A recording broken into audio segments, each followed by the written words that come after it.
решили сделать дома торт. Она даже липкая, как слайм. Ё-моё. Я еще не попробовала там в конце, надо чуть-чуть так сделать, потому что мне чуть-чуть.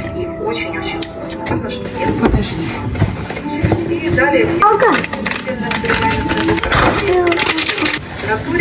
сразу Я вам покажу, я буду как мы сделали тортик. Мама, можно показать? Аккуратно все. Теперь показывай. нежный. Он очень вкусный для любого торта.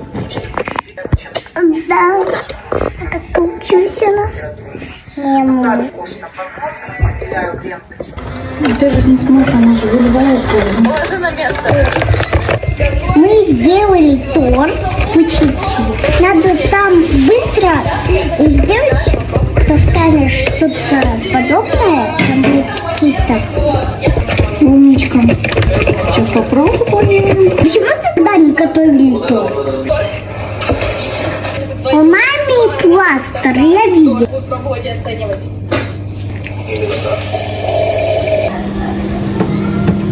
Чем пахнет? Нет, ничем. Мам, ну понюхай вот так. Она ничем не пахнет. А чем он тебе пахнет? Хорошо или плохо? Хорошо. Горячо или нет? А ведь нутелла. Ну давай посмотрим сейчас.